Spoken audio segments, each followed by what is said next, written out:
Good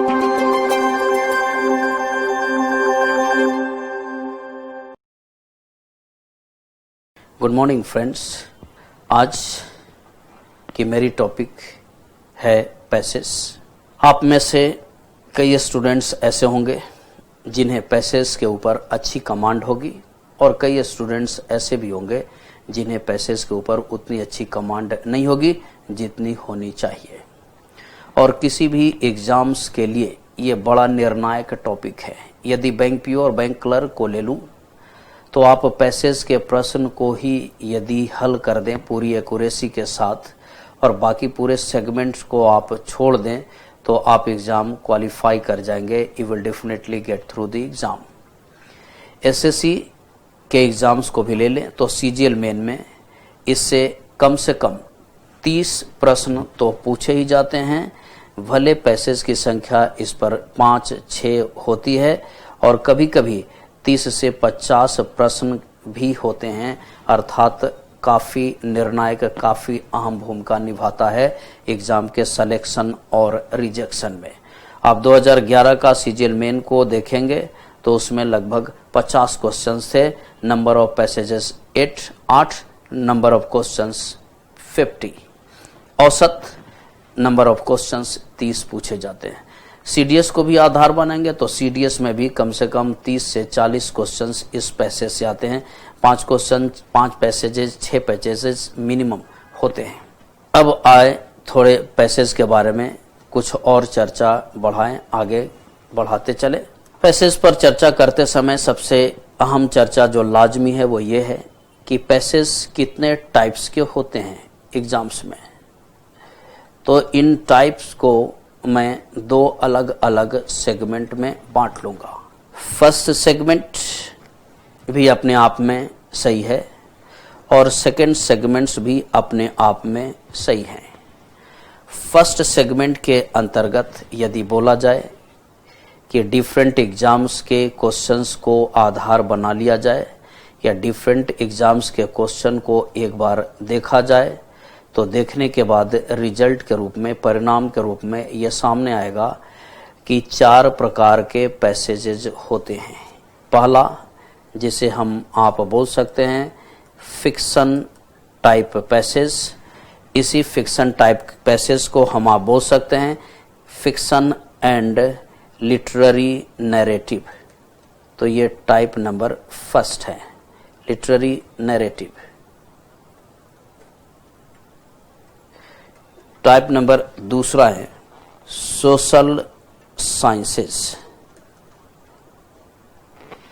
type number third है humanities. Type number 4 है natural sciences. अब इस टाइप को और विस्तार कर लें और भी कई एग्जाम्स के प्रश्नों को इसमें इनकॉर्पोरेट कर लें, इंक्लूड कर लें, जैसे कैट का, जैसे मैट का, तो इन 4 टाइप को 6 टाइप्स में बांट सकते हैं। टाइप नंबर फर्स्ट नैरेटिव, जो हमने उधर भी लिखा। Type number 2 descriptive. Type number 3 factual, जिसे एक्सपोजिटरी भी बोल सकते हैं। Type number 4 argumentative. Type number 5 analytical और टाइप 6 एब्स्ट्रैक्ट टाइप। तो मैंने एक परिचय रखा पैसेजेस के प्रकार का, अर्थात किसी भी एग्जाम्स के पैसेज के क्वेश्चंस को यदि ध्यान में रखा जाए और ये पूछा जाए कि कितने प्रकार के पैसेजेस होते हैं तो ये बता सकते हैं कि पैसेजेस का ये टाइप हमारे पास हैं। अब टाइप्स के बाद दूसरे सेगमेंट की ओर चलते हैं पैसेज से रिलेटेड। आशा है आपने टाइप के बारे में जानकारी नोट डाउन कर लिया होगा। हालांकि एग्जाम के पर्पस से इसके नोट डाउन करने की कोई बहुत बड़ी आवश्यकता नहीं है, क्योंकि एग्जाम्स के क्वेश्चंस पैसेज के टाइप्स पर आधारित नहीं होते।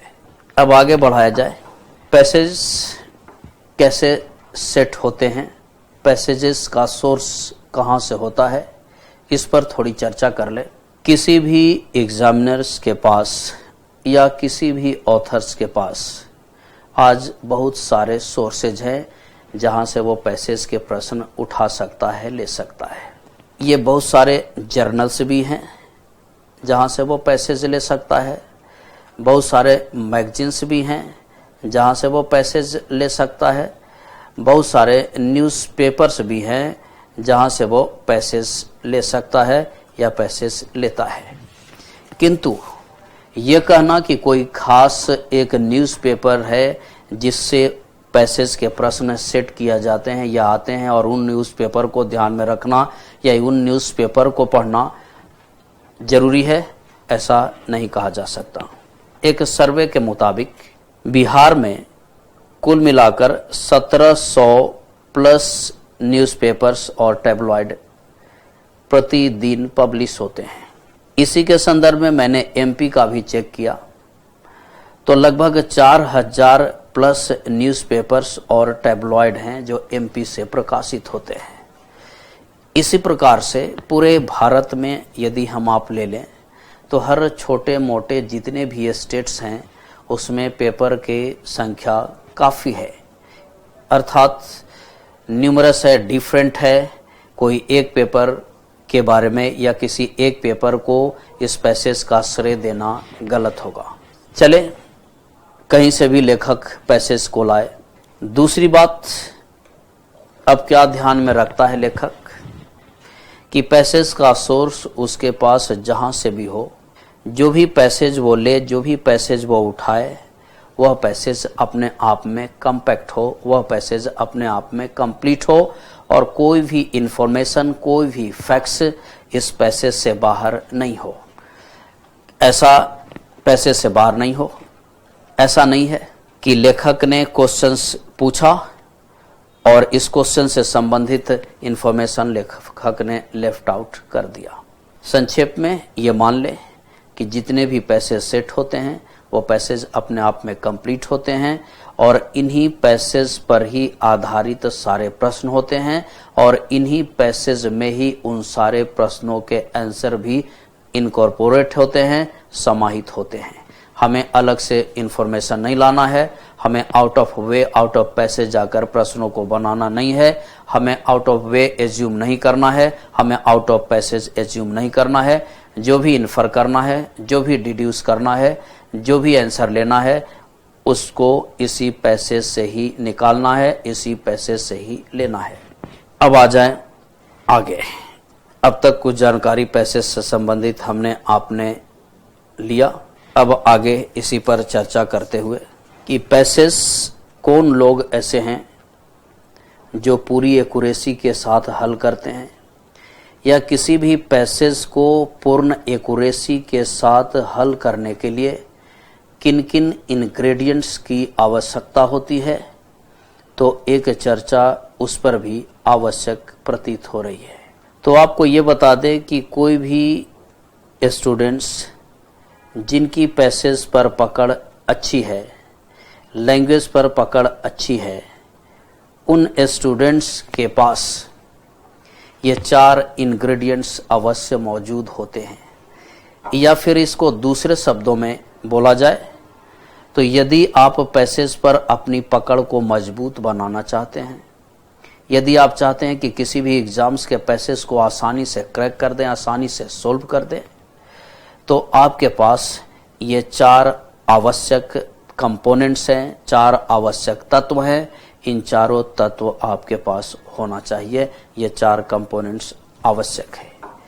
नंबर फर्स्ट, कंसंट्रेशन अति आवश्यक है।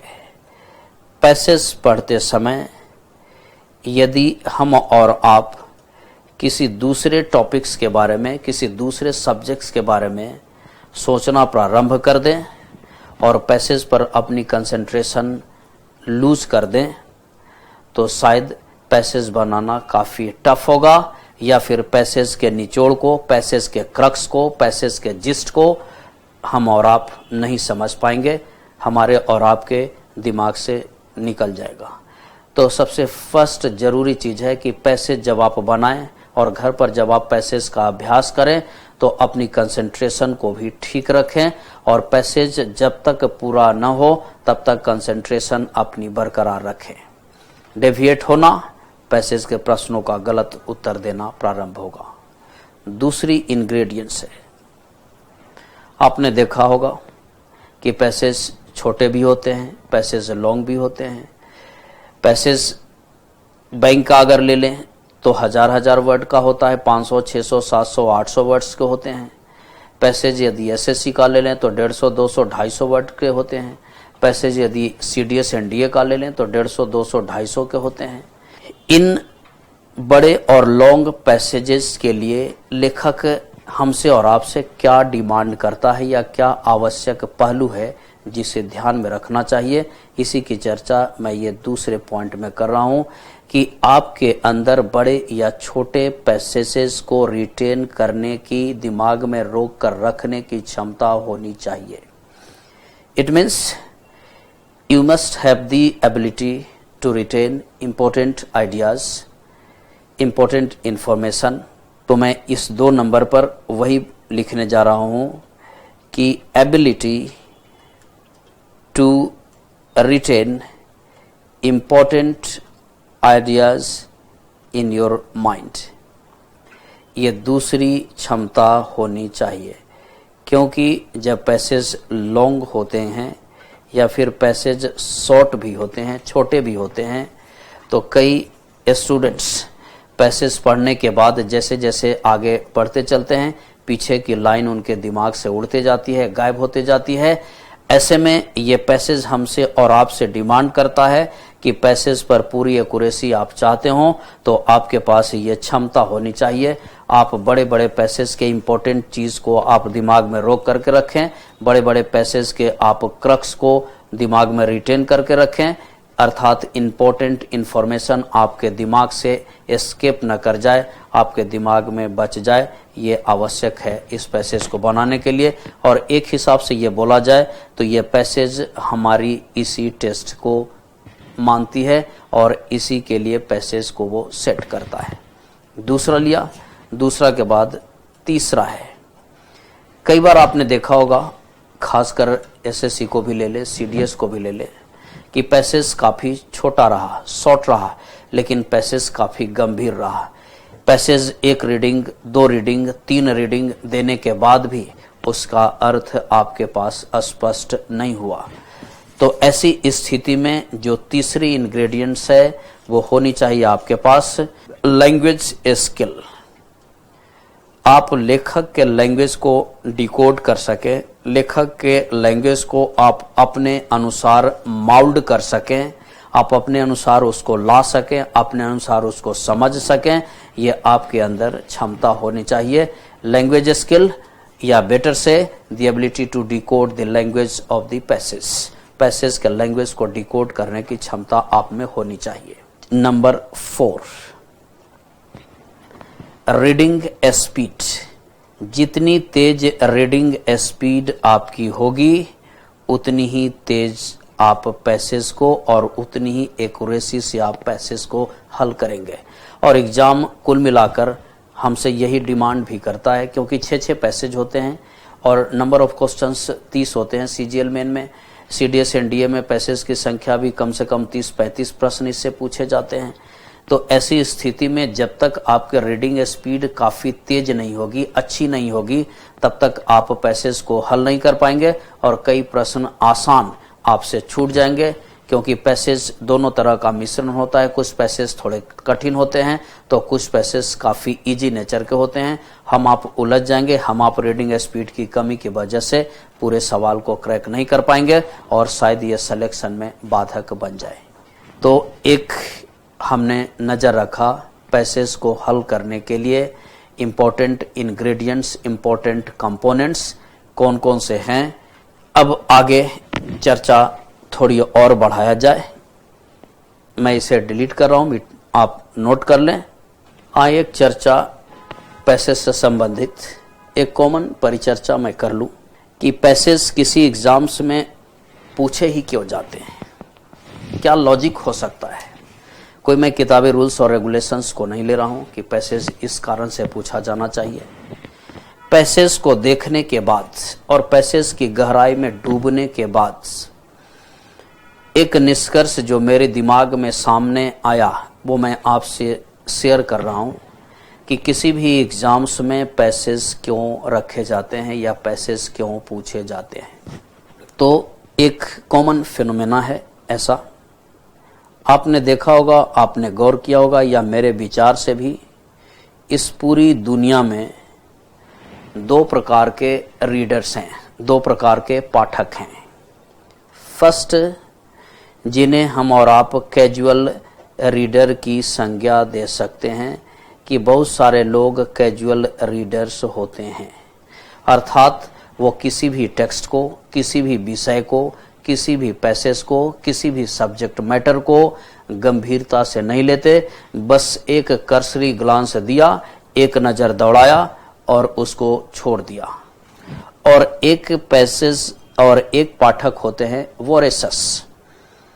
वोरेसस रीडर्स ऐसे रीडर्स होते हैं जो छोटे अथवा बड़े किसी भी प्रकार के टेक्स्ट को, किसी भी प्रकार के सब्जेक्ट मैटर्स को काफ़ी गंभीरता से, काफ़ी रुचि लेकर, काफ़ी अंदर डूबकर, काफ़ी गोता लगाकर अध्ययन करते हैं। अब ये पैसेज एग्जाम में सेट करने का उद्देश्य शायद यही है कि कैजुअल रीडर्स को मैं इस एग्ज़ाम के दायरा से या अपने डिपार्टमेंट के सिलेक्शन के दायरा से बाहर कर दूं, और जो वोरेसस रीडर है, जो गंभीर पाठक हैं, उन्हें मैं अपने जॉब में, उन्हें मैं अपने डिपार्टमेंट में शामिल कर लूं। इसलिए कि ये कैजुअल रीडर्स ऐसे रहेंगे जिनके सिलेक्शन के बाद भी भविष्य में कोई मैटर होगी या डिपार्टमेंट में कोई काम होगा, वो इसको गंभीरता से नहीं लेंगे। और ये वोरेसस रीडर्स ऐसे हैं जो बाद में भी किसी भी कार्य को काफ़ी गंभीरता से लेंगे। इसलिए मेरे विचार से एलिमिनेशन प्रोसेस है कि जो कैजुअल रीडर्स हैं उन्हें एलिमिनेट कर दिया जाए और जो वोरेसस रीडर हैं उन्हें इनकॉर्पोरेट कर लिया जाए, उन्हें सेलेक्ट कर लिया जाए। और शायद यही फंडा है किसी भी एग्जाम में पैसेज को सेट करने का या पैसेज को देने का। हाँ, पैसेज को देने का दूसरा भी फंडा हो सकता है, आपके लैंग्वेज को टेस्ट करना, आपकी समझ को टेस्ट करना। लेकिन हमने एक कॉमन बात आपके सामने रखी, हमने एक लॉजिक आपके सामने रखा कि क्यों सेट होता होगा और रियल या हिडन पर्पस क्या होगा या क्या रहता होगा। आए अब पैसेज के बारे में आगे चर्चा को बढ़ाएं। आगे की चर्चा में मैं ये बोलना चाहूँगा कि कोई भी एग्जाम्स का पैसेज हो, चाहे वो कैट हो, चाहे वो मैट हो, चाहे वो बैंक पीओ हो, चाहे वो एसएससी हो या कोई भी एग्जाम्स हो, पैसेज चाहे शॉर्ट हो या पैसेज चाहे काफ़ी लॉन्ग हो, प्रत्येक पैसेज में एक समानता होती है। समानता क्या है कि छोटा या लंबा, शॉर्ट या लॉन्ग, सभी पैसेजेस किसी एक सिंगल टॉपिक के इर्द गिर्द लिखे गए होते हैं। इन्हीं सिंगल टॉपिक को अलग अलग लैंग्वेज में चेंज करके हम दूसरे तरीका से भी बोलते हैं कि कोई भी पैसेज हो उसका एक टॉपिक होगा, कोई भी पैसेज हो इसका एक मेन आइडिया होगा, कोई भी टॉपिक हो उसका एक ऑब्जेक्टिव होगा, कोई भी पैसेज हो उसका एक क्रक्स या चीफ आइडिया होगा। अर्थात कहने का आशय यही है कि पैसेज चाहे छोटा हो या पैसेज चाहे बड़ा हो, ये पूरा पैसेज किसी एक टॉपिक के इर्द गिर्द बुना गया होता है। इसलिए किसी भी पैसेज को हल करने के क्रम में ये आवश्यक होता है कि हम और आप इस पैसेज के टॉपिक को ध्यान में रख लें या इस पैसेज के टॉपिक का पता लगा लें। यदि पैसेज के टॉपिक का पता लग जाए और इसे पकड़ कर रखा जाए या इसे अपने दिमाग में रिटेन करके रखा जाए तो मेरे विचार से लगभग प्रश्नों के आंसर जो खास करके टफ भी होंगे उनके आंसर भी देना आपके लिए काफ़ी आसान हो जाएगा। और इस बात की अभ्यास प्रारंभ से ही करें छोटे छोटे पैसेजेस को लें।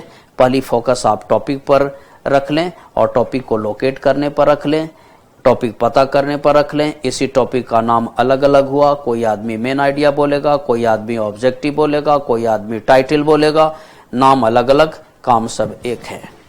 तो सबसे पहला इंग्रेडिएंट है, सबसे पहली आवश्यक शर्त है कि पैसेज जैसे ही पढ़ें आप अपने कंसंट्रेशन को पीक पर तो रखें ही, पीक पर रखने के साथ साथ आप टॉपिक को लोकेट करने का अभ्यास कर लें और लोकेट करने के बाद टॉपिक को अलग अपने दिमाग में बना लें, रिटेन कर लें। अब प्रश्न उठता है कि टॉपिक का पता कैसे लगाया जाना चाहिए, तो चर्चा अब इस पर कर लें।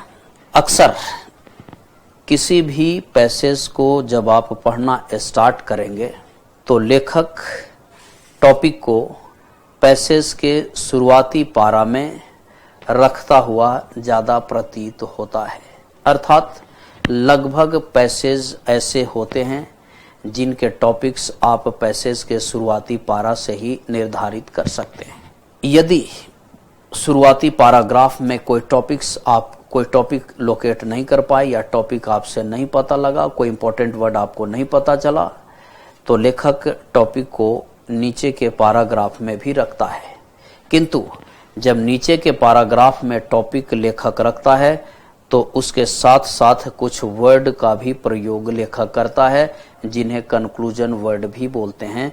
आपने अरेंजमेंट में ये वर्ड के बारे में डिटेल से समझा होगा। फिर आज मैं बता दूं कि जब पैसेज का टॉपिक नीचे के पैराग्राफ में होगा तो लेखक प्रयोग करेगा कंक्लूजन वर्ड में हेंस का, लेखक प्रयोग करेगा कंक्लूजन वर्ड में सो का, लेखक प्रयोग करेगा कंक्लूजन वर्ड के रूप में दस का, लेखक प्रयोग करेगा देयरफॉर का, लेखक प्रयोग करेगा इन द एंड का, इसी तरह के और भी कंक्लूजन वर्ड्स का।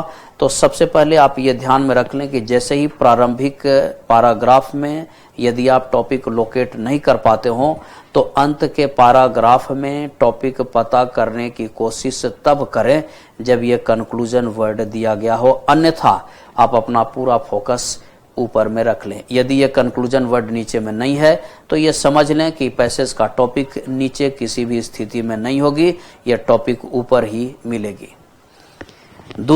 तीसरी प्रश्न है, सपोज पैसेज का टॉपिक ऊपर के पारा में भी नहीं लोकेट कर पाया, पैसेज का टॉपिक नीचे के पैराग्राफ में भी नहीं लोकेट कर पाया, तब क्या करें? तब देखेंगे कि लेखक की तीसरी स्ट्रेटजी होती है, तीसरी रणनीति होती है कि वो पैसेज के टॉपिक को बार बार रिपीट करता है थ्रू आउट पैसेजेस में, ऊपर से लेकर के नीचे तक। आप देखेंगे कि कई बार किसी एक फैक्ट को, कई बार किसी एक वर्ड ग्रुप को पैसेज में रिपीट किया गया, दोहराया गया, कई बार रखा गया। तो जो भी फैक्ट्स या जो भी वर्ड ग्रुप रिपीटेड होंगे या जिनकी चर्चा पैसेज में बार बार आपको दिख रही होगी, मान ले ये पैसेज का टॉपिक है, अर्थात वो 100% टॉपिक का काम कर जाएगा। तो हम लोगों ने सीखा कि सबसे पहला कार्य होगा हमारा पैसेज को बनाने में क्या, तो टॉपिक लोकेट करना। टॉपिक लोकेट कैसे करेंगे, कहाँ से करेंगे, तो इसके बारे में जवाब था कि टॉपिक लोकेट करने के लिए प्रारंभिक पैराग्राफ को ध्यान से पढ़ना आवश्यक है, क्योंकि ज्यादातर पैसेज का टॉपिक शुरू में ही मिलेगा और पैसेज का टॉपिक नीचे तब दिया गया रहेगा जब कंक्लूजन वर्ड्स दस, हेंस, देयरफॉर इत्यादि दिया गया हो, और अन्यथा इन दोनों जगहों पर न मिलने की स्थिति में यह ध्यान रखना है कि किस बात की चर्चा, किस बात को लेखक बार बार पूरे पैसेज में ऊपर से लेकर के नीचे तक के पैराग्राफ में रिपीट कर रहा है। हमने टॉपिक की चर्चा कर ली कि पैसेज बनाते समय फर्स्ट कार्य आपका रहेगा टॉपिक लोकेट करना और टॉपिक को अपने दिमाग में रिटेन करके रखना।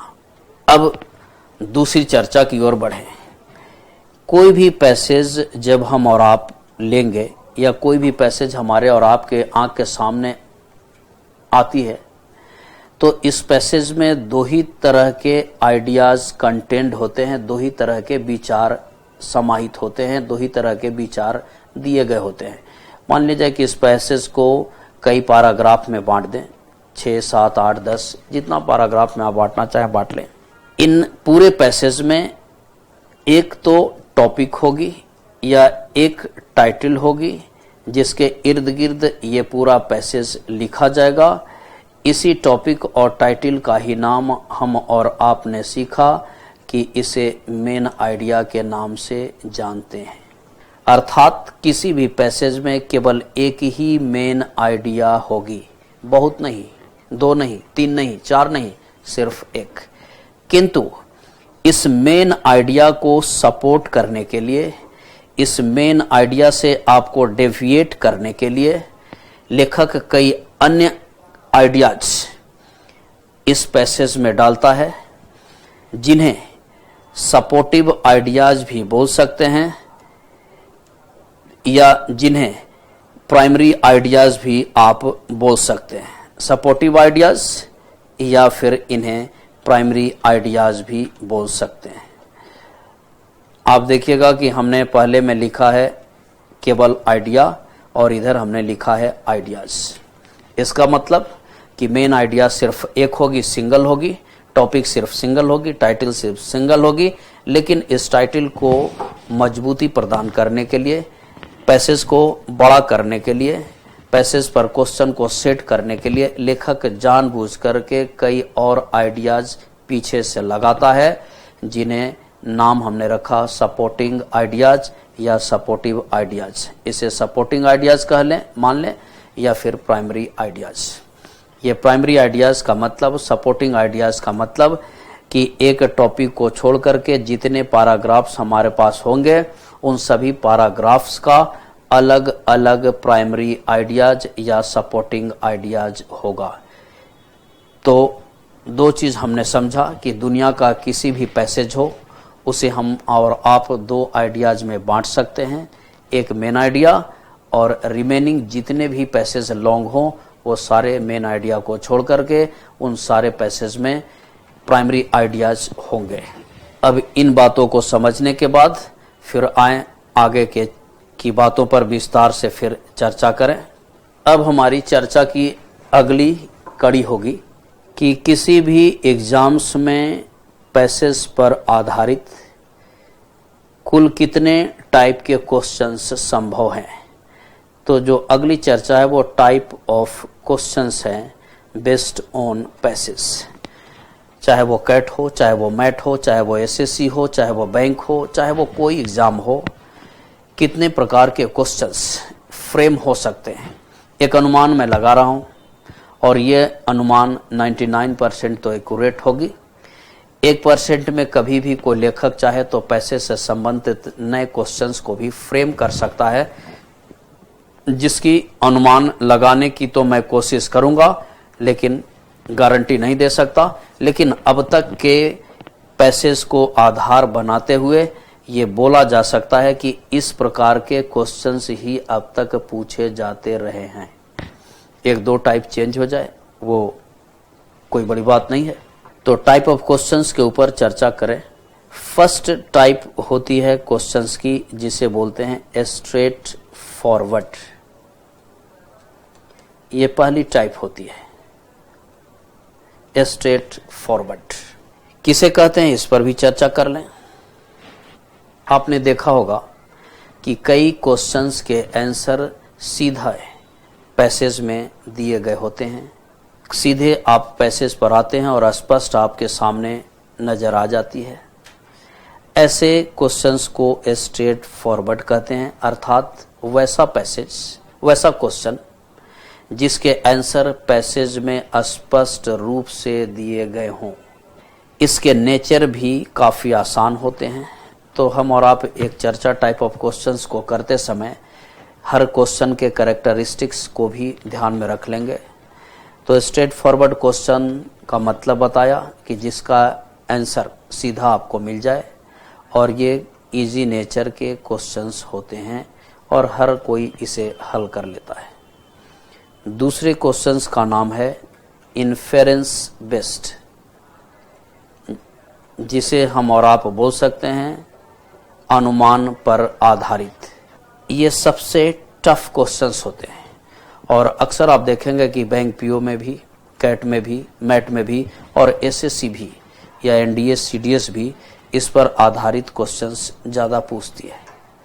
इन्फेरेंस बेस्ड का मतलब क्या होगा कि ऐसे प्रश्न का आंसर पैसेज में स्पष्ट तौर पर नहीं मिलेगा, चाहे आप पैसेज को जितनी बार क्यों न पढ़ लें। इसके लिए किसी एक खास वर्ड या वर्ड ग्रुप या एक सेंटेंस को लेकर निष्कर्ष निकालना होगा, इन्फर करना होगा, डिड्यूस करना होगा और तब आप आंसर पर पहुंच सकते हैं। कहने का आशय यही है कि ये ऐसे क्वेश्चंस होते हैं जो पैसेज से डायरेक्ट रूप से रिलेटेड न होकर के इनडायरेक्ट रूप से संबंध रखते हैं और ऐसे प्रश्नों का उत्तर देना काफ़ी कठिन होता है और इसके लिए उन वर्ड को ध्यान में रखना होगा, इसके लिए उन वर्ड ग्रुप्स को ध्यान में रखना होगा, इसके लिए उन सेंटेंस को ध्यान में रखना होगा और उससे निष्कर्ष निकालना होगा और तब हम और आप इसके आंसर पर पहुंच सकते हैं। इसलिए ये सबसे टफ सेगमेंट है पैसेज का और अब लेखक इसी पर आधारित क्वेश्चन से ज़्यादा देते हैं और तब आपके लैंग्वेज पर पकड़ की ज़रूरत स्टार्ट हो जाती है। तीसरा टाइप को बोलेंगे जिसे हम आप बोलते हैं टोन बेस्ड क्वेश्चन, टोन पर आधारित। टोन का मतलब पैसेज लिखते समय लेखक ने किस बात को केंद्र बिंदु बनाया, किस बात को टॉपिक बनाया, किस बात को टाइटल बनाया, किस बात को वो मेन आइडिया रखा, वो टोन बेस्ड का मतलब यही होगा।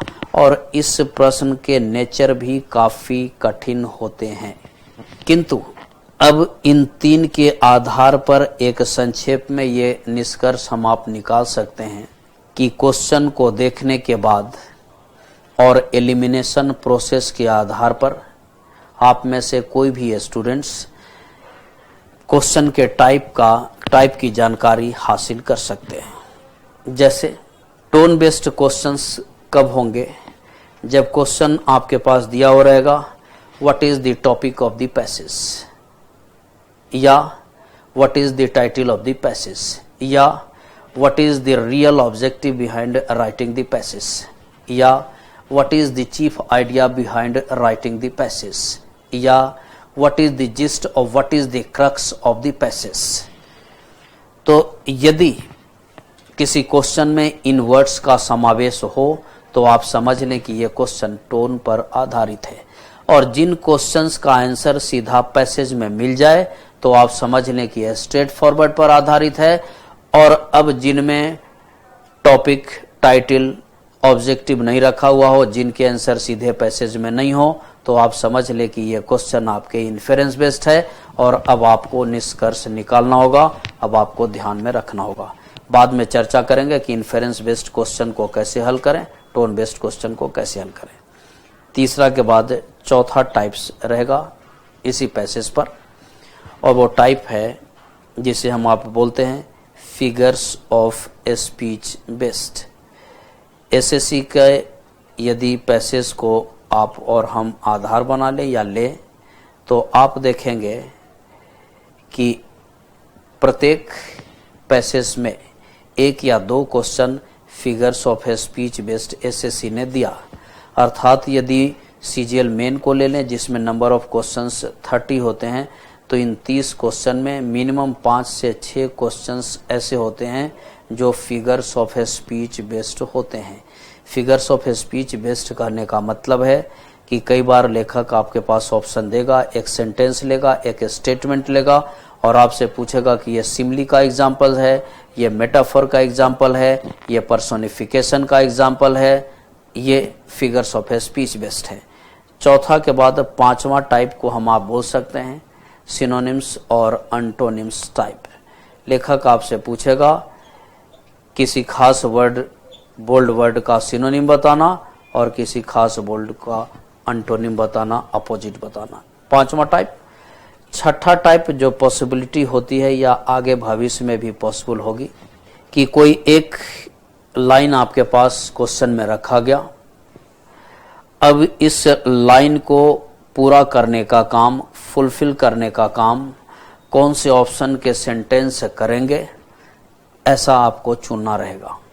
या फिर ऐसा है कि 2-3 स्टेटमेंट आपके पास रखा और बीच के किसी स्टेटमेंट को उसने हटा दिया और अब आपके पास ऑप्शन रखा और आपसे ये पूछ लेगा कि इनमें से किसे इस बीच में रखा जाए ताकि तीनों स्टेटमेंट एक तारतम्यता में काम करे, तीनों स्टेटमेंट एक फ्लो में काम करे, तीनों स्टेटमेंट में एक रिलेशन तय हो जाए। तो क्वेश्चंस के टाइप डिफरेंट और भी हो सकते हैं, लेकिन अक्सर ये 5 टाइप ही देखा गया। तो ये थी चर्चा पैसेज के टाइप्स पर, क्वेश्चंस के टाइप्स पर। तो अब आगे इसी से संबंधित चर्चा हम आप बढ़ा लें। अब तक जिन जिन बातों को मैंने बोला उसे समराइज कर दूं कि सबसे पहले मैंने पैसेज के टाइप्स की चर्चा आपके पास की। पैसेज के टाइप्स के चर्चा करने के बाद मैंने पैसेज के सोर्सेज के बारे में जानकारी आपके पास दी। सोर्सेज के बारे में जानकारी देने के बाद मैंने ये टाइप्स ऑफ रीडर के बारे में, रीडर्स के बारे में जानकारी मैंने आपको दिया। इसी के बाद यह भी जानकारी दिया कि पैसेज सेट कैसे होता है। उसके बाद मैंने आपको जानकारी दिया कि पैसेज हल करने में आपको सबसे पहला क्या ध्यान में रखना चाहिए। तो हम आप समझ गए टॉपिक के बारे में। टॉपिक ध्यान में रखने के बाद हम और आपसे अगला जो हमने जानकारी दिया वो टाइप ऑफ क्वेश्चंस के बारे में कि किस किस टाइप्स के क्वेश्चंस होते हैं। तो अब तक पैसेज से संबंधित हर बातों को हमने क्रमवार रखा और अब इसी कड़ी में आगे मैं बढ़ा रहा हूं कि जब पैसेज हमारे पास आ गए, क्वेश्चंस भी हमारे पास पहुंच गए, तो अब हमारी जो चर्चा होगी वो टाइप ऑफ ऑप्शंस पर, हमारी चर्चा की केंद्र बिंदु रहेगी ऑप्शंस पर।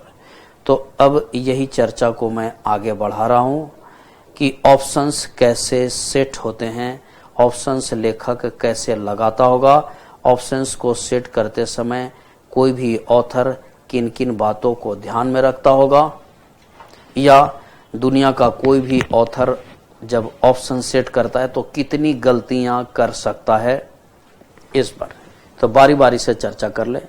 सबसे पहले ऑप्शंस को सेट कैसे करते हैं। कोई भी लेखक, सपोज मुझे एग्जाम के लिए पैसेज सेट करना हो, मैंने पैसेज एक लिया, सोर्सेज हमारे पास जहां से भी हो, पैसेज मैंने लिया। पैसेज लेने के बाद हमें लगा कि भाई क्वेश्चन आसान लाना है कि क्वेश्चन कठिन लाना है, क्वेश्चन स्ट्रेट फॉरवर्ड रखना है कि क्वेश्चन इन्फेरेंस और टोन बेस्ड ज्यादा रखना है। तो जैसे क्वेश्चंस रखने वैसे क्वेश्चंस हमने ले लिया। क्वेश्चन लेने के बाद जो करेक्ट आंसर है, सही आंसर है, उसको मैंने इस क्वेश्चन के बाद कहीं पर भी लगा लिया या रख लिया।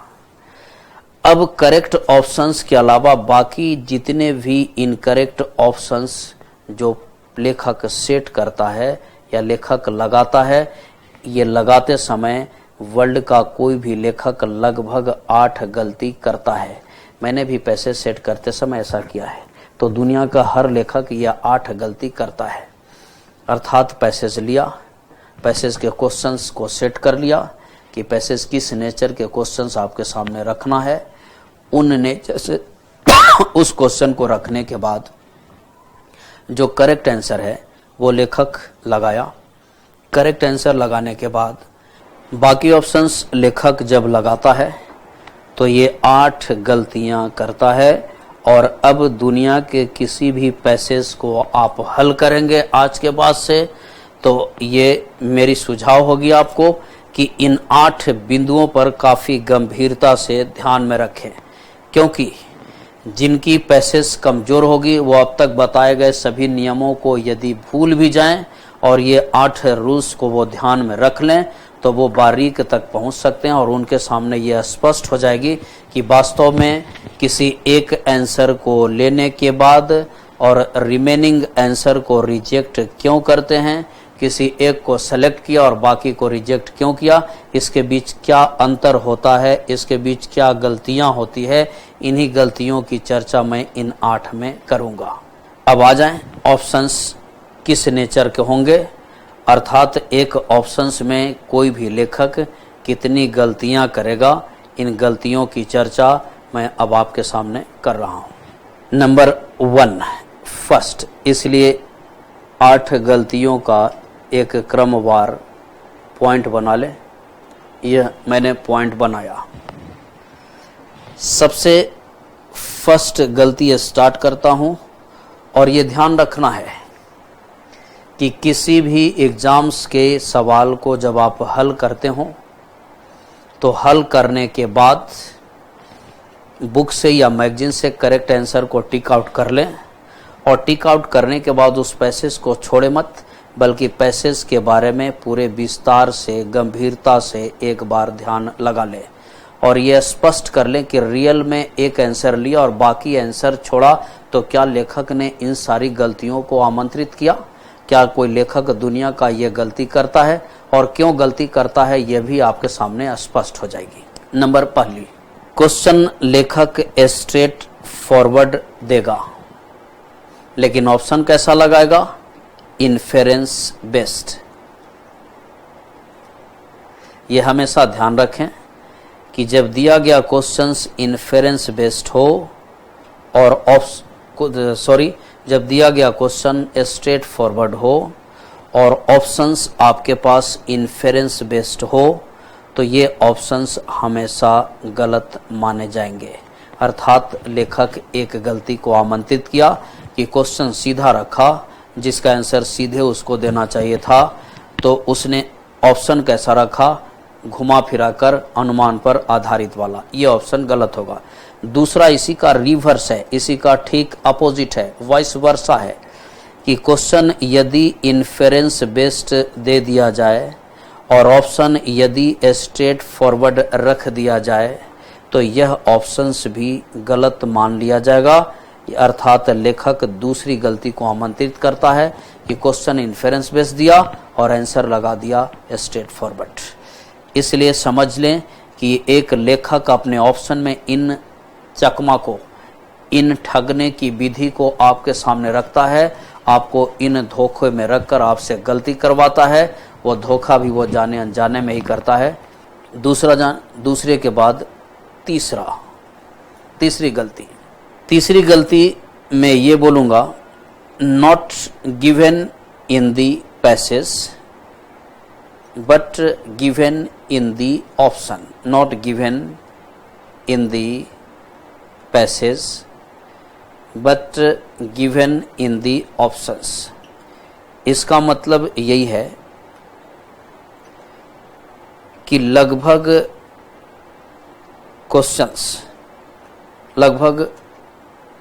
क्वेश्चंस इस आधार पर ही एलिमिनेट होंगे। और कई बार आपने नोटिस किया होगा कि कोई एक आंसर को चुन करके और बाकी आंसर को जब रिजेक्ट करते हैं, तो इसमें एक बात स्पष्ट होती है कि बाकी सारे ऑप्शंस में बारी बारी से कुछ ऐसे वर्ड्स होते हैं, कुछ ऐसी इंफॉर्मेशन होती है जिनकी चर्चा पैसेज में नहीं है किंतु ऑप्शन में है।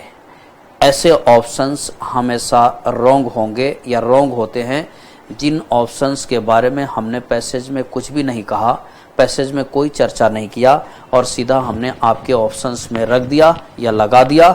इसलिए ये लेखक तीसरी गलती को आमंत्रित करता है कि जो क्वेश्चंस दे रहा है उस क्वेश्चन के बारे में कुछ ऐसे इंफॉर्मेशंस ऑप्शंस में रखते हैं जिन इंफॉर्मेशन की चर्चा उसने पैसेज में किया ही नहीं। नंबर 4 पर आ जाएं। 4 नंबर के बारे में ये बोलूँगा, इसे बोलूँगा कंट्रेरी टू दी पैसेज। कई बार आप देखेंगे कि पैसेज में दिए गए तथ्य, फैक्ट्स के ठीक विपरीत, ठीक उल्टा तथ्य ऑप्शंस में रखे गए हैं। अर्थात जब भी किसी ऑप्शंस में पैसेज के विपरीत फैक्ट्स को रखे गए हैं, तो ऐसे फैक्ट्स भी हमेशा रॉन्ग होंगे, ऐसे ऑप्शन भी हमेशा रॉन्ग होंगे। और यह चौथी गलती लेखक आमंत्रित करता है कि लेखक ने आपसे किसी फैक्ट्स के बारे में जानकारी पूछी, लेकिन लगभग ऑप्शंस में उसने क्या किया कि इस फैक्ट के ठीक विपरीत ऑप्शंस रखा, ठीक उल्टा ऑप्शंस में रख दिया तो ऐसे ऑप्शंस आपके गलत रहेंगे। 4 के बाद आगे बढ़ा रहा हूं इसी में नंबर 5 में। पांचवा, छठा और 7वां एक ही से रिलेशन है, एक ही से रिलेटेड है। कई बार आप देखेंगे कि लेखक ने ऑप्शन में जानबूझकर कुछ शब्दों को जोड़ दिया जिसका नाम मैं इस जगह एक्सटेंशन रख रहा हूं। अर्थात पैसेज में हमने कम फैक्ट्स के बारे में चर्चा किया या पैसेज में हमने कम वर्ड रखा और ऑप्शन में हमने उन वर्ड्स का विस्तार कर दिया और अपने तरफ से 2-4 वर्ड लगा दिया, जोड़ दिया, तो ऐसे ऑप्शंस भी रॉन्ग होते हैं और ये गलती लेखक आमंत्रित करता है। जैसे इसे समझने के लिए ऐसे भी ले ले, मान लिया जाए कि मैंने कहीं लिखा ये वीडियो रिकॉर्डिंग, पैसेज में मैंने कहीं भी वर्ड लिखा वीडियो रिकॉर्डिंग। अब क्या करेंगे कि इसे ऑप्शंस में गलत करके देना है और आपको चकमा में डाल देना, आपको धोखे में डालना है और आपसे गलती करवाना है। तो ऑप्शंस में क्या करूंगा कि वीडियो रिकॉर्डिंग मैंने लिखा पैसेज में, लेकिन किस प्रकार की वीडियो रिकॉर्डिंग इसकी चर्चा मैंने पैसेज में डिटेल में नहीं किया, लेकिन मैं क्या करूंगा, लिखूंगा video recording of the classes. तो मैंने क्या किया कि पैसेज में सिर्फ 2 वर्ड लिया, एक वीडियो और दूसरा रिकॉर्डिंग, लेकिन ऑप्शंस में मैंने क्या कर दिया कि इन वीडियो रिकॉर्डिंग के अलावा 3 और वर्ड जोड़ दिया, ऑफ लगाया, द लगाया, क्लासेज लगाया। इसे हम और आप विस्तार की संज्ञा दे दें। 5वां का छठा ठीक अपोजिट है, जिसको हम आप बोल सकते हैं कंट्रैक्शन, कटौती। लेखक क्या करेगा कि पैसेज में यदि इन 2 वर्ड की चर्चा उसने किया तो ऑप्शन में इनमें से किसी 2 के बदले कोई एक वर्ड रख दे, या तो केवल वीडियो रख दे या फिर रिकॉर्डिंग रख दे। तो ये हमेशा ध्यान में रखें कि पैसेज में जिसके संदर्भ में जितनी बातें आपने चर्चा की, यदि उन बातों में कटौती करके ऑप्शन में रखते हैं तो ऐसा ऑप्शन गलत होगा। ये ऑप्शन हमको और आपको धोखा में डालने के लिए लेखक रखता है। कंट्रैक्शन एक्सटेंशन के बाद अगली है जिसको हम और आप बोलते हैं अल्टरेशन, परिवर्तन।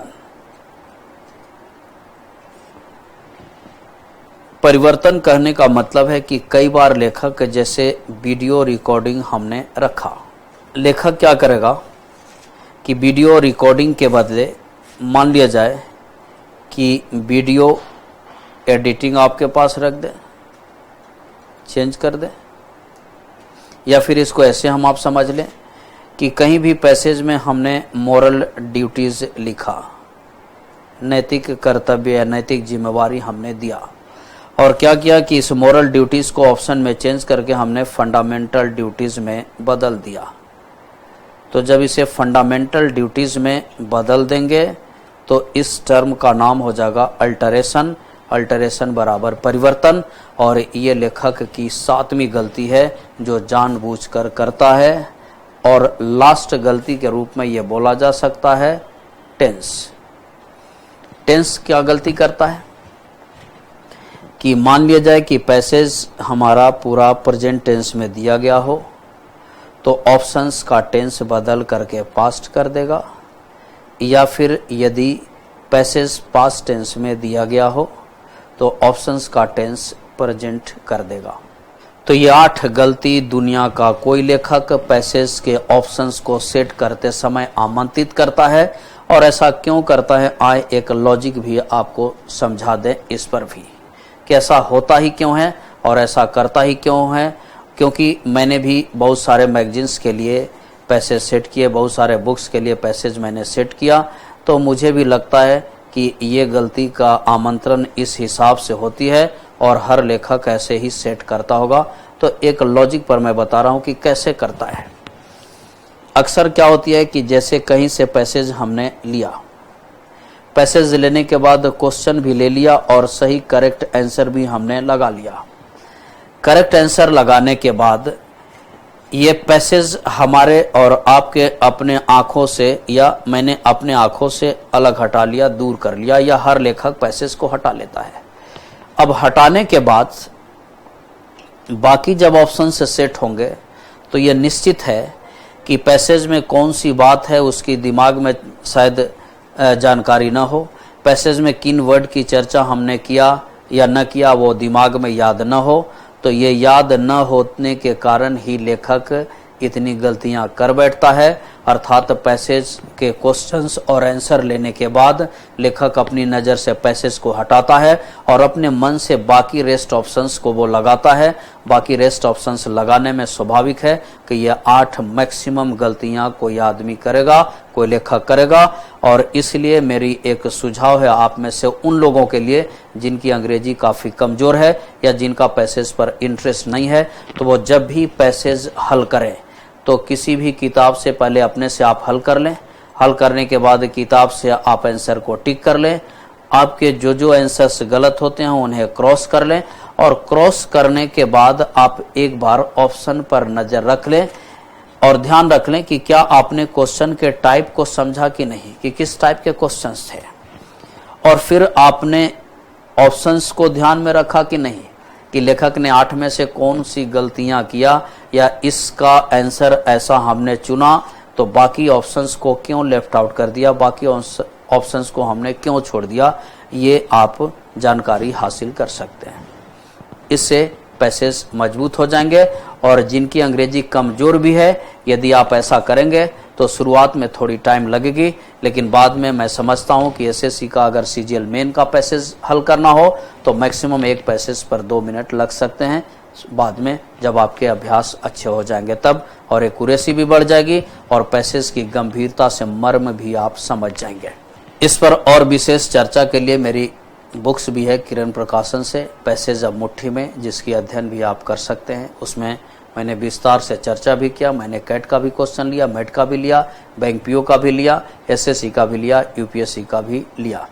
आए इसी चर्चा में थोड़ी और आगे बढ़ा ले। पैसेज के संदर्भ में कुछ फैक्ट्स हैं जिन्हें आपको ध्यान में रख लेना होगा पैसेज हल करते समय।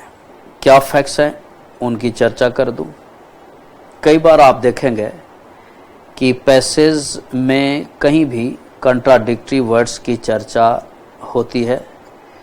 कंट्राडिक्टरी वर्ड्स के बारे में हमने जानकारी सेंटेंस अरेंजमेंट में भी आपको दिया, जैसे बट, हाउएवर, दो, ऑल्दो, नेवरदलेस, ये इत्यादि कंट्राडिक्टरी वर्ड्स हैं। इसी तरह से कई बार लेखक एडिटिव वर्ड्स की भी चर्चा पैसेज में करता है। एडिटिव वर्ड्स बराबर हमने इसके बारे में भी अरेंजमेंट में जानकारी दी। To, as well, besides, in addition to, moreover, also इत्यादि एडिटिव वर्ड्स हैं। अब जब भी आप पैसेज को पढ़ते हों, पैसेज को पढ़ें, तो कई बार आपने देखा होगा और मैंने भी ये स्टूडेंट्स के साथ ये नोटिस किया है कि कई आदमी पैसेज पढ़ते समय पूरे पैसेज को अंडरलाइंड करना प्रारंभ कर देते हैं। आप अब ये गलती मत करें, पूरे पैसेज को अंडरलाइंड मत करें। अब एग्ज़ाम ऑनलाइन होगी तो आप अंडरलाइंड कर भी नहीं सकते, तो ये अब आपके लिए आवश्यक हो जाएगी कि जो जो टफ क्वेश्चंस हैं, जैसे इन्फेरेंस बेस्ड या जैसे टोन बेस्ड, तो ऐसे प्रश्नों को हल करने के लिए आपको इन खास शब्दों के प्रयोग पर भी ध्यान रखना होगा।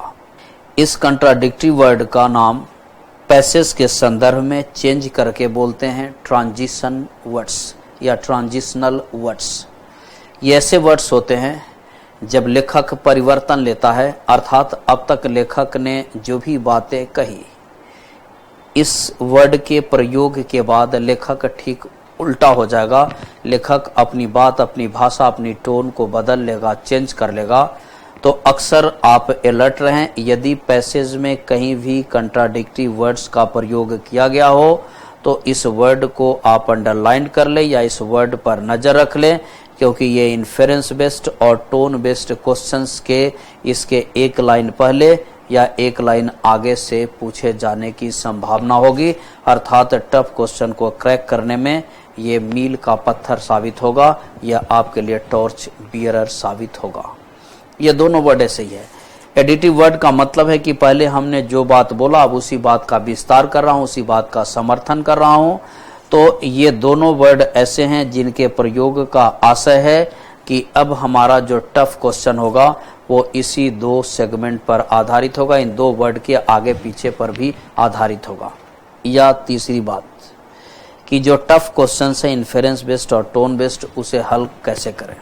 अक्सर आप देखेंगे कि एक पैसेज में जितने भी क्वेश्चंस की चर्चा मैंने किया, जिसमें एक स्ट्रेट फॉरवर्ड की चर्चा किया, इस स्ट्रेट फॉरवर्ड क्वेश्चंस के आंसर ऊपर से लेकर के नीचे तक कहीं भी पॉसिबल है।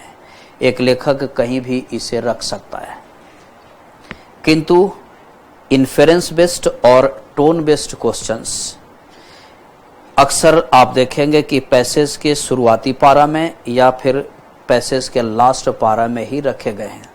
इसलिए यदि किसी टफ क्वेश्चंस का आंसर आपको नहीं मिलता हो तो ये पैसेज के दो स्थानों पर आप अपना फोकस करें और दो स्थानों पर फोकस करने के बाद आप निष्कर्ष निकालने की कोशिश करें। इसी पैसेज से संबंधित चर्चा में आगे फिर अभी बढ़ा रहा हूं थोड़ी बात को। जो बात आप ध्यान में रखेंगे कि किसी भी पैसेज को आप रीड करने से बचें, आप बार बार पढ़ने से बचें, क्योंकि ऐसा करने से आपके टाइम की बर्बादी होगी और बार बार पढ़ने का अर्थ होगा कि आप पैसेज के जिस्ट को या पैसेज के टॉपिक को आप समझ नहीं पा रहे हो, तो इससे बचें। दूसरा, कभी भी कोई इम्पोर्टेंट डेट्स है, कभी भी कोई बड़ा नाम है, लेंदी नेम्स है, उसे आप अंडरलाइंड करने की कोशिश आप मत करें। ऐसा करने से भी कोई फायदा नहीं है, क्योंकि इन पर आधारित क्वेश्चन से नहीं पूछे जाते और यदि पूछे भी जाते हैं तो इनके नेचर काफी इजी होते हैं। अब तक आपने पैसेज की तमाम बारीकियों को सीखा, यह भी जाना कि क्वेश्चन कैसे सेट होते हैं, यह भी जाना ऑप्शंस कैसे सेट होते हैं, यह भी जाना एक क्वेश्चन के लिए किसी एक ऑप्शन को चुनने के बाद शेष ऑप्शंस को क्यों एलिमिनेट कर देते हैं, ऑप्शन को सेट करते समय प्रत्येक लेखक कौन कौन सी गलतियों को आमंत्रित करता है, इन सब बातों की चर्चा मैंने पहले बारीकी से की। अब आगे एक दूसरे मेथड की चर्चा मैं आपके सामने कर रहा हूं पैसेज को हल करने की।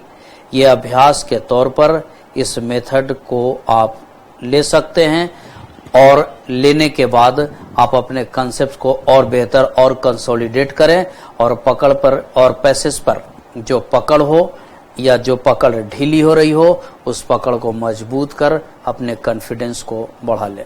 SWOT एनालिसिस मेथड का नाम लिखा। इस SWOT एनालिसिस का अर्थ है, सबसे पहले ये बता दूं कि ये SWOT वर्ड एक एक्रोनिम है, एक शब्द संक्षेप है जो कई अलग अलग वर्ड से बना हुआ है।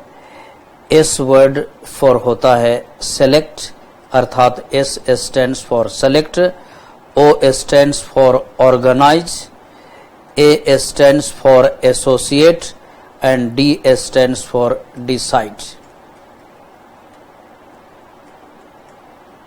ये एनालिसिस है।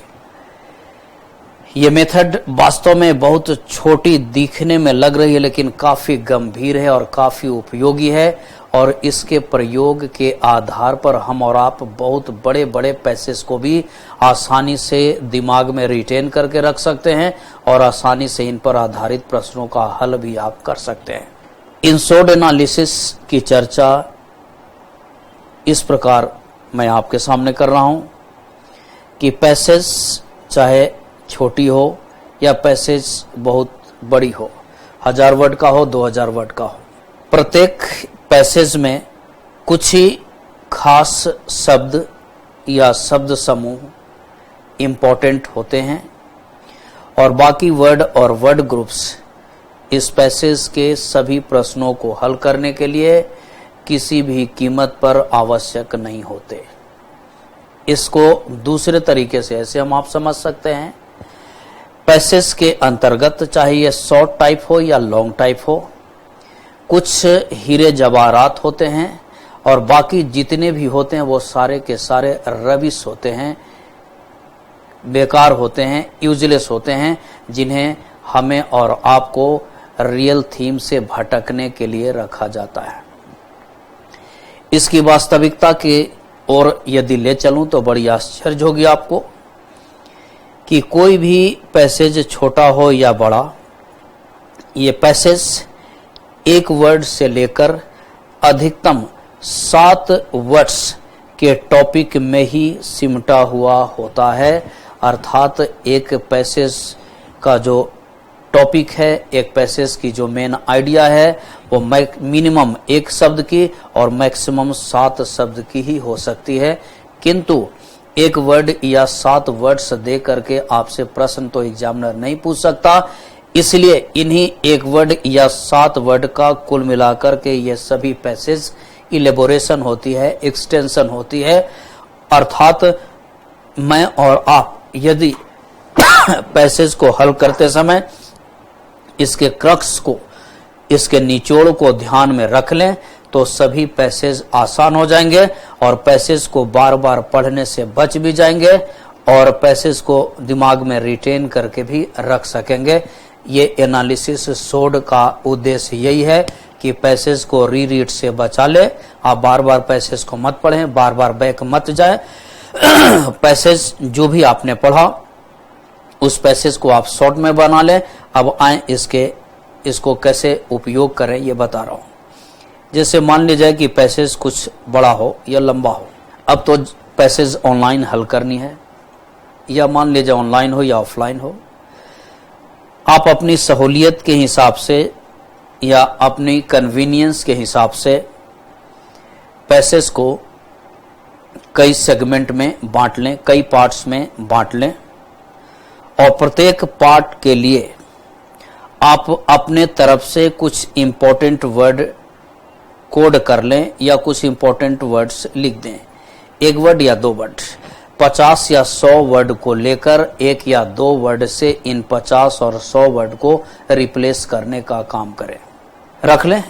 बस जब आप कई पारा को शॉर्ट करेंगे तो केवल यह ध्यान में रखें कि जिन वर्ड्स का चाहे आप हिंदी इस जगह पर लिख लें या इंग्लिश आप लिख लें, जिन शब्द को इस जगह पर रखें, इन शब्द को देखने के बाद ये पूरे 5 लाइन का निचोड़ या इन पूरे 5 या 6 लाइन की जो क्रक्स है, जो जिस्ट है, वो आपके दिमाग में स्पष्ट रूप से आ जानी चाहिए। अर्थात 1 या 2 वर्ड के आधार पर ही इन 5 लाइंस को आप लिख सकें या 5 लाइंस में जितने भी मेन बातें थी वो आपके दिमाग में आ जा सके। ये सोड एनालिसिस यही है कि प्रत्येक, और ये प्रक्रिया प्रत्येक पैराग्राफ में करना है कि कई पारा में बांटा और हर एक पारा के लिए 1 या 2 वर्ड, हर एक पारा के लिए 1 या 2 वर्ड ऐसा रखना है जिससे इन पूरे पैराग्राफ को आप रिप्लेस कर सकें। जब आप ऐसा कर लेंगे तो ऐसा करने के बाद आपको पैसेज हल करते समय याद रखने की भी जरूरत नहीं होगी और बहुत बड़े बड़े पैसेज को लेकर भूलने का भी टेंशन आपके पास नहीं होगा। इसमें ओ वर्ड दिया गया है, ओ स्टैंड्स फॉर ऑर्गेनाइज। इस ओ की आवश्यकता आपको न के बराबर पड़ेगी, लेकिन फिर भी ये इस सोड का पार्ट है तो बता दूं कि ये ऑर्गेनाइज क्यों लिखा गया। कई बार ऐसा होता है हमारे और आपके दिमाग में आइडियाज हपजार्ड पैटर्न में, उठापटक पैटर्न में पहुंचती है, या मान लिया जाए कि पैसेज को शॉर्ट करने के क्रम में, वर्ड से कम वर्ड से रिप्लेस करने के क्रम में कुछ बातें जो पहले आनी चाहिए थी वो बातें गलती से बाद में आ गई, अर्थात हमारे दिमाग में जो आइडियाज पहुंचे वो आइडिया का क्रम मिक्सअप हो जाए, तो ऐसी स्थिति में आप उसे क्रमवार या फिर क्रोनोलॉजिकल ऑर्डर में अरेंज कर लें। इसी प्रक्रिया का नाम है ऑर्गेनाइज करना। ए स्टैंड्स फॉर एसोसिएट। ये एसोसिएट कहने का अर्थ यही है कि कई पैसेज ऐसे होते हैं जो बिल्कुल फैक्ट बेस्ड होते हैं। ये फैक्ट्स इकोनॉमी से हो, ये फैक्ट साइंस एंड टेक्नोलॉजी से हो, ये फैक्ट बर्निंग टॉपिक से हो, ये फिक्शन नहीं होते। ऐसे फैक्ट बेस्ड प्रश्नों में आपकी यदि इस टॉपिक की प्रीवियस नॉलेज भी है तो वो पैसेज को हल करने में कारगर होगी। यद्यपि पैसेज को हल करने के संबंध में एक बात की सलाह दी जाती है कि आपको पैसेज के अलावा अपने तरफ से या पैसेज के बाहर से कुछ भी एज्यूम करके नहीं रखना है। जो भी सोचना है, जो भी लेना है, इस पैसेज से ही लेना है। लेकिन मैंने खास करके फैक्ट बेस्ड प्रश्नों को देखा है, चाहे ये पीओ का हो, चाहे एसएससी हो, चाहे सीडीएस हो, चाहे ये कैट हो, चाहे ये मैट हो। इन फैक्ट बेस्ड प्रश्न में आपकी कॉमन सेंस और आपकी जनरल नॉलेज और इस तरह की टॉपिक की पूर्व पढ़ाई काफी कारगर होती है। आप उससे जोड़कर भी सवाल को हल कर सकते हैं। ये बड़े आश्चर्य की बात होगी जो मैं धीरे धीरे आगे आगे क्वेश्चन पर चर्चा करूंगा, और मैं आपको ये भी दिखाऊंगा कि कई ऐसे प्रश्न हैं जिनमें पैसेज की आवश्यकता ही नहीं थी और सिर्फ क्वेश्चन ही काट करके दे दिया जाए तो क्वेश्चन के आधार पर भी पैसेज को हल कर सकते हैं। हाँ, ये पीओ में खासकर 70 से 80% अप्लीकेबल है। यदि पैसेज हटा दिया जाए तो पैसेज से संबंधित लगभग सभी क्वेश्चन केवल ऑप्शन और क्वेश्चन के एनालिसिस के आधार पर ही सोल्व कर सकते हैं, हल कर सकते हैं, जिसकी चर्चा भी मैं सॉल्यूशन के आधार पर करते चलूंगा। सोड एनालिसिस आपने सीखा। ये एनालिसिस एक हिसाब से ये मूल मंत्र है। यदि आप वास्तव में पैसेज पर अपनी पकड़ को बनाना चाहते हैं, पैसेज के ऊपर अपने आत्मविश्वास को बूस्ट करना चाहते हैं, तो आप इस मेथड का प्रयोग घर पर टाइम देकर पैसेज को हल करने में करें। ये एक हिसाब से मिराकल है इस पैसेज को हल करने के लिए, और आपको बड़े बड़े पैसेज को याद रखने की जरूरत भी नहीं पड़ेगी। बड़े बड़े पैसेज को बार बार रीड करने की जरूरत भी नहीं पड़ेगी। प्रत्येक पैराग्राफ को कुछ खास वर्ड से रिप्लेस कर दें और रिप्लेस करने के बाद आप इन्हीं वर्ड को आधार बनाते हुए सारे क्वेश्चन को इसी पर बेस्ड करके आप हल करें। आए अब आगे बढ़ते हैं। तो हमने पैसेज से संबंधित दूसरी बात की भी चर्चा की, और अब आपके सामने एक पैसेज है। ये पैसेज मैंने 2018 में सीजीएल मेन का जो एग्जाम कंडक्ट हुआ उससे लिया है, ताजा लिया है, ये देखने के लिए कि पैसेज से संबंधित अप्रोच किस प्रकार की होनी चाहिए। एक नमूना मैं आपको दे रहा हूं, एक नमूना जो मैं हल करूंगा। आप अपना अप्रोच इसी प्रकार रखें और अभ्यास करें, बस ये विश्वास के साथ कि यदि आप बताए गए जितने मेथड्स को ध्यान में रखकर अप्लाई कर सकें तो आपकी पैसे से संबंधित तमाम समस्याएं समाप्त हो जाएगी, आप उससे निजात पा लेंगे। तो मैं पैसेज को पहले पढ़ दूं। इस जगह पर मैं हिंदी नहीं करूंगा। एक दोबारा मेरा सजेशन आपसे है कि कई टीचरों को देखा है कि पैसेज पढ़ कर के हिंदी रूपांतरण कर दिया और हिंदी रूपांतरण कर आंसर को बता दिया। मेरा उद्देश्य यहाँ यही होगा कि एग्जाम खुद आपको देना है, और यदि मैं हिंदी रूपांतरण कर भी दूं तो एग्जाम में शायद ये पैसेज दोबारा नहीं आएंगे और आपको एग्जाम में टकराना है, आपको एग्जाम में स्ट्रेटजी बनाना है, आपको एग्जाम में प्रश्न हल करना है। तो मेरे विचार से हिंदी रूपांतरण सीखने के बजाय इस पैसेज को हल करना सीख लें, और ये आप समझ लें दिमाग में कि आपके पास कम संसाधन हो, आपके पास कम जानकारी हो, बावजूद इसके आपको जॉब लेना है और आपको पैसेज हल करना है, तो आपको कौन सी रणनीति अपनानी चाहिए। जिनका हिंदी अच्छा नहीं होगा, जिनकी इंग्लिश अच्छी नहीं होगी, वो भी इस पैसेज को हल कर सकते हैं इन मेथड्स के आधार पर। बस जरूरत होगी इन मेथड के बार बार अभ्यास की, प्रैक्टिस की, और विश्वास करें ये मेथड एक चमत्कार साबित होगी। तो चलें पैसेज की ओर। पैसेज मैं पढ़ रहा हूं। The first thing is that the rich people of the world should start living in communes. Let those communes be of the rich, so they will not be dragged down from their standard of living, a standard of life, their comforts and their luxuries. Let there be around the world hundreds of communes of rich people, that is, rich communes. And to me, wealth is a certain kind of creativity.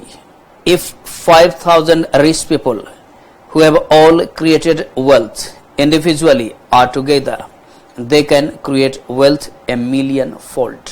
Their standard will not go lower. Their standard could go even higher. Or they can start sharing. They can start inviting people who are not rich but who are creative in some other way, who will enhance the life of their commune although they may be poor. 5,000 rich people, together with their genius for creating wealth, are capable of creating so much wealth that they can invite thousands of other people who may not be rich in the sense of being wealthy, but who may be rich as painters, poets, dancers, singers. What are you going to do only with wealth? You cannot play music on money. You cannot dance just because you have so much cash in the bank. And these rich communes can start becoming bigger, absorbing more and more creative people. They can make beautiful places all around the world, and slowly new people can be absorbed. For example, you will need plumbers, however rich you may be. You will need mechanics, technicians. You will need shoemakers. Invite them and they come to you not as servants but as members of the commune. Slowly we can transform the whole world without any bloodshed and without any dictatorship. A communism that comes out of love, of intelligence, out of generosity will be real. A communism that comes through force is going to be unreal. There is not a single man in the world, howsoever poor, who has nothing to contribute. Around the world, all the rich communes will need people, and slowly your commune will become bigger and bigger. तो मैंने ये passage आपके सामने रखा, उसी में और आगे पैसेज का पार्ट है। The rich will not become poor, but the poor will become rich and respectable and equal, in no way inferior to anybody else, because they are also functioning in the same way as anybody else, and whatever they are doing is needed as much as anybody else's expertise is needed. तो एक बार हमने passage को पढ़ा। Passage का हिंदी में इस समय इस जगह पर नहीं किया, लेकिन अब आपके सामने दोबारा ये तरीका पर गौर करवा रहा हूं। समझने की ये पैसेज हल करने के तीसरे तरीके की चर्चा मैं आपके सामने कर रहा हूं, और खास करके यदि आप सीडीएस, एनडीए और एसएससी भी देते हो तो उनके लिए भी, और यदि जो बैंक पीओ देते हैं उनसे निवेदन है कि वो छोटे छोटे पारा में बांट ले और पारा में बांट करके एक बार उस क्रक्स को पकड़ करके रखें। तीसरा मेथड्स यही है कि पैसेज को आप पूरी तरह से एक बार पढ़ लें, एक थॉरो स्टडी आप कर लें। थॉरो स्टडी करने के बाद आप अपनी आंख को बंद कर लें, और बंद करने के बाद एक बात सोचें कि क्या पैसेज से संबंधित निचोड़ आपके दिमाग में पहुंचा या नहीं। आप पैसेज के एक एक वर्ड का इंग्लिश और हिंदी जानते हैं, यह कोई मायने नहीं रखता। ये भी आपको बता दूं कि इस पैसेज में यदि कोई कठिन वर्ड भी प्रयोग है या कठिन वर्ड्स का प्रयोग कई स्थान पर किया गया तो वो आपके आंसर तक पहुंचने में 0% कारगर है। इसलिए एक विनम्र निवेदन है कि आप किसी पैसेज के अंतर्गत दिए गए टफ वर्ड्स पर मत चिपके। इन टफ वर्ड्स को हमेशा इग्नोर करें। ये टफ वर्ड आपके आंसर तक पहुंचने में कोई भी भूमिका नहीं निभाने जा रही है। इसलिए इस बात को पूरी तरह से ध्यान में रख लें कि जब भी आप पैसेज पढ़ें, पैसेज पढ़ना जैसे ही समाप्त कर दिया, समाप्त करने के बाद अपनी आंख को बंद कर लें और आंख को बंद करने के बाद इस पूरे पैसेज का निचोड़ अपने दिमाग में लाएं, मोटा मोटी आइडिया अपने दिमाग में लाएं और जो भी संक्षेप में आइडियाज दिमाग में पहुंचेगी वो सवाल को हल करने के लिए निर्णायक साबित होगी। अब एक बार मैं निचोड़ बता देता हूं। आप ये पैसेज मैंने आपको सुनाया, आपके स्क्रीन पर भी है, आपने भी पढ़ा होगा। ये पैसेज का मेन उद्देश्य आपने देखा है, रिच लोगों को कम्यून में आना या रिच लोगों का कम्यून बनाना। लेकिन इस कम्यून में कौन कौन से लोग रहेंगे? तो रिच लोग तो होंगे ही, जिन लोगों ने अपने बल पर पैसा अर्जित किया, अपने बल पर रिच बना। और ऐसे ऐसे अगर 5000 रिच लोग एक जगह एकत्रित हो जाए तो ये और भी वेल्थ खड़ा कर सकते हैं। लेकिन ये भी कहा गया कि आप रिच भले ही हो लेकिन आपको समाज में और भी दूसरे लोगों की जरूरत पड़ेगी। तो इन जरूरत पड़ेगी तो इन लोगों को भी आप अपने कम्यून में शामिल कर लें।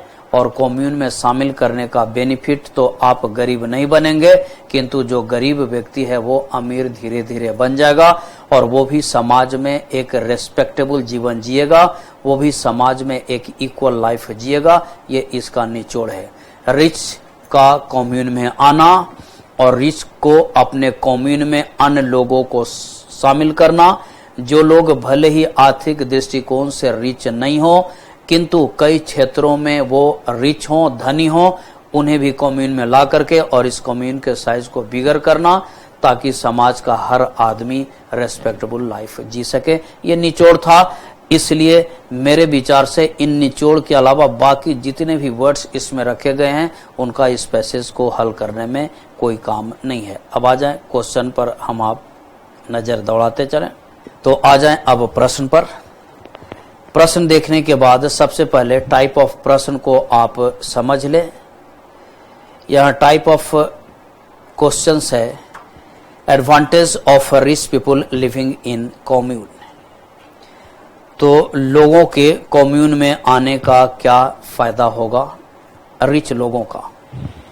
ये क्वेश्चन स्ट्रेट फॉरवर्ड ही है, इसलिए इस पर आने वाला आंसर स्ट्रेट फॉरवर्ड ही होनी चाहिए, इन्फेरेंस बेस्ड नहीं होनी चाहिए। स्पष्ट रूप से लिखा हुआ था कि यदि रिच लोग कम्यून में आ जाएंगे तो उनके स्टैंडर्ड ऑफ लिविंग गिरेगी नहीं बल्कि स्टैंडर्ड ऑफ लिविंग और ऊपर उठेगी। इसलिए इसका आंसर, सही आंसर होगा एक।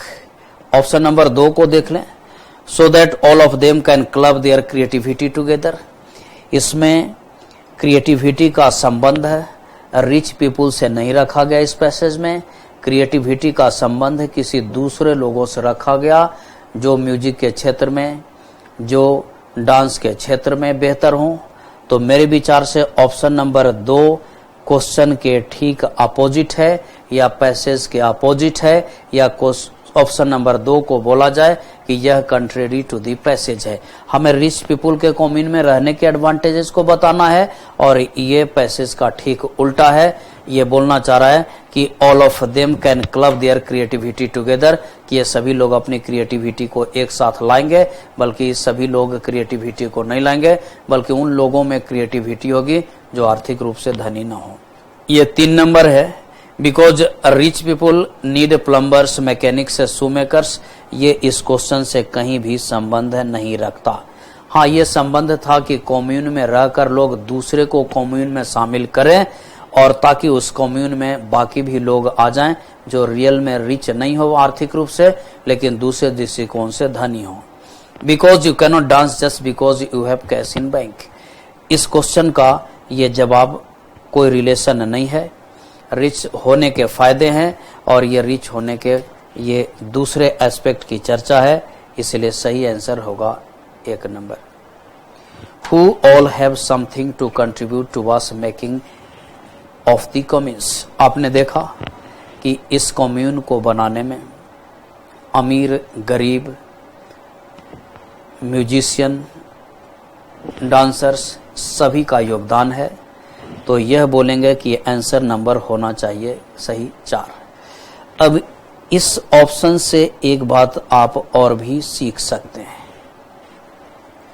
कि कई ऑप्शंस आपके पास ऐसे होंगे जिन ऑप्शंस को हम और आप बायस्ड ऑप्शन की संज्ञा दे सकते हैं। अर्थात कई ऑप्शन ऐसे होंगे जो किसी एक व्यक्ति का पक्ष लेता हुआ मालूम पड़ेगा, जबकि क्वेश्चन का रिलेशन किसी एक से नहीं है। क्वेश्चन का रिलेशन यहाँ कई लोग से है और उन सभी लोगों से है जो एक कम्यून में अपना कुछ न कुछ योगदान देते हैं, और चाहे वो धनी हो और वो चाहे वो आर्थिक रूप से धनी नहीं हो। ऐसी स्थिति में यदि रिच ले लिया जाए तो ये आंसर हमारा बायस्ड हो जाएगा, क्योंकि कम्यून में जो कंट्रीब्यूशन है वो केवल रिच का नहीं है, रिच के अलावा भी बहुत लोगों का है। अगर सर्विंग क्लास ले लें तो ये भी गलत हो जाएगा कि केवल सर्विंग क्लास का ही कम्यून में नहीं है, बल्कि और भी क्लास के लोग हैं, रिच पीपुल भी हैं, और भी क्लास के लोग हैं जिनका योगदान है। वर्कर क्लास कर लेंगे तब अर्थ हो जाएगा कि सिर्फ वर्कर क्लास का ही कम्यून को बनाने में योगदान है, जबकि यहाँ पर रिच भी है और वर्कर क्लास भी है। इसलिए ये तीनों समाहित हो जाते हैं इस 4 नंबर में, एवरीबॉडी में। इसमें सारे आ जाएंगे, रिच भी आ जाएंगे, सर्विंग क्लास भी आ जाएंगे और वर्कर क्लास भी आ जाएंगे। तो ये ध्यान में रखें कि कई ऑप्शंस बायस्ड भी होते हैं, तो ऐसे ऑप्शंस को न चुनें जिसमें बायसनेस हो। According to the passage, what kind of communism would we prefer. कैसे कम्युनिज्म की हम और आप, कैसे कम्युनिज्म को हम और आप प्राथमिकता देंगे, प्रेफर करेंगे। तो आपने देखा कि पैसेज ने कहा कि एक ऐसा कम्यून बनना चाहिए जिसमें लव भी हो, जिसमें आउट ऑफ इंटेलिजेंस भी हो और जिसमें जनरोसिटी भी हो, इसी की प्राथमिकता देना है। तो ये सही आंसर होगा आंसर नंबर 2।